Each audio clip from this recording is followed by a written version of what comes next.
Hola, ¿cómo están? Buenos días. Vamos a continuar explicando el sacramento del sacerdocio. Habíamos explicado cuál era el sujeto, quién podría recibir el sacramento del sacerdocio. Y ahora vamos a ver quién es el ministro, quién puede dar este sacramento. Este sacramento solo lo puede dar el obispo. De hecho, prácticamente la diferencia entre un sacerdote, presbítero, y un obispo es justamente que el obispo puede dar el sacramento del sacerdocio. Para ser diácono y para ser presbítero debe ser un obispo y solamente un obispo el que dé este sacramento. Para ser obispo, a su vez, para que alguien sea ordenado obispo, necesita, por una parte, tener la autorización escrita del Papa, haber sido aprobado por el Papa.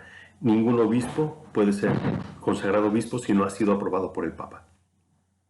Después debe ser ordenado, no necesita ser ordenado por el Papa, basta con ser ordenado por otro obispo con autorización del Papa.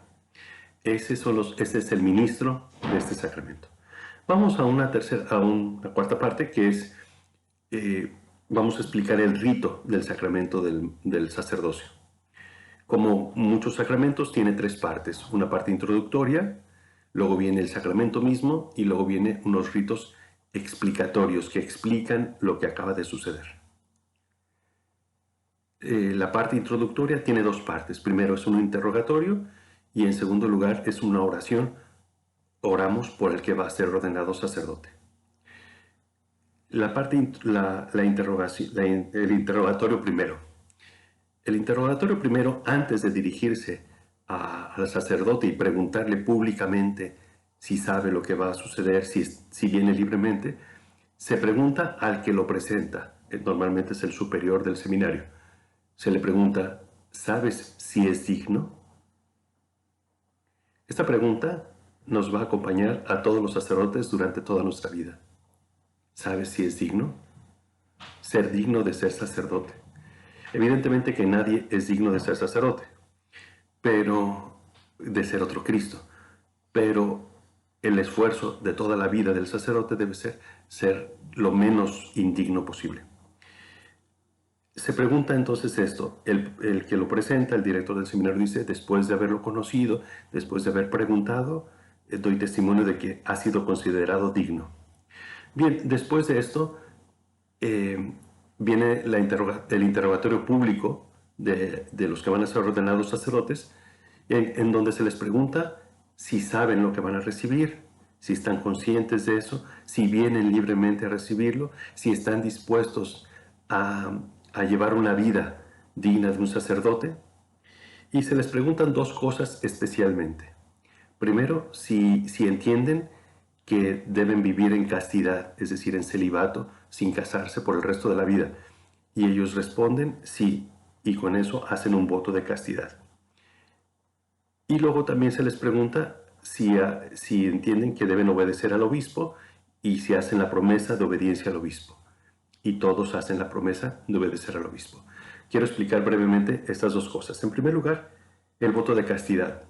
Toda persona que va a ser ordenada sacerdote, en el rito católico latino, en la Iglesia Católica del rito latino, está obligada al celibato, a no casarse.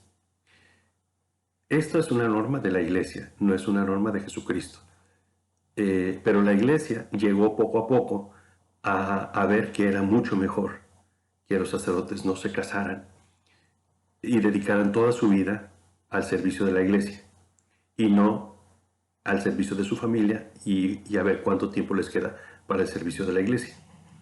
Entonces, por eso que los sacerdotes hacen este voto. ¿Que algún día puede cambiar eso? Puede ser, porque es una norma de la Iglesia. Pero en el espíritu que hay actualmente en la Iglesia parece que no va a cambiar. Parece que todos los sacerdotes tienen que ofrecer esta promesa a Dios, lo cual es muy bueno y ha dado muchos frutos. En segundo lugar, en último lugar, dijimos que también hacen una promesa de obedecer al obispo. Entonces es el obispo el que los manda de un lugar a otro. Terminado este interrogatorio público, viene la oración por el que va a ser ordenado sacerdote, En concreto, se van a rezar las letanías de todos los santos para pedir a todos los santos por esta persona. Entonces el que va a ser ordenado sacerdote se postra en el suelo. Curiosamente, este tipo de oración, este gesto de oración de postrarse totalmente en el suelo, prácticamente ha desaparecido de la Iglesia Católica. Solo se mantiene el Viernes Santo y en las ordenaciones sacerdotales. Después de que se ha rezado por esta persona, él se acerca al obispo y se pone de rodillas. El obispo le impone las manos, primera parte del rito del sacramento mismo. Después el obispo dice una larga oración y dentro de esa oración hay un momento en la cual dice las palabras consacratorias, dice las palabras que hacen el sacramento. Y con eso el nuevo sacerdote, queda ordenado sacerdote. Viene una tercera parte, que es algunos gestos que explican lo que acaba de pasar. La primera, son tres. El primero es vestir al nuevo sacerdote con las vestiduras sacerdotales.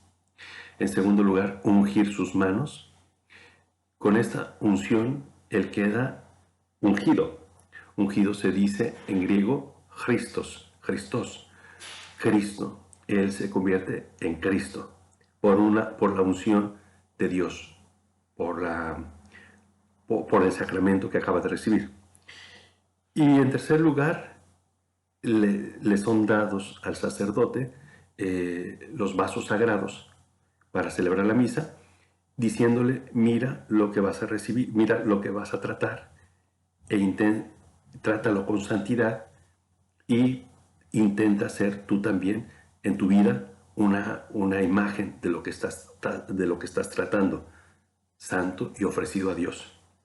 Este es más o menos el esquema del sacramento. Sería muy, muy hermoso que todos los católicos del mundo alguna vez asistieran a una ordenación y entendieran lo que está pasando. Mañana vamos, Dios mediante, a ver cuál es la espiritualidad de este sacramento. A todos, como sacerdote, les doy con mucha alegría y con mucho cariño la bendición de Dios Todopoderoso, Padre, Hijo y Espíritu Santo. Amén. Muchas gracias.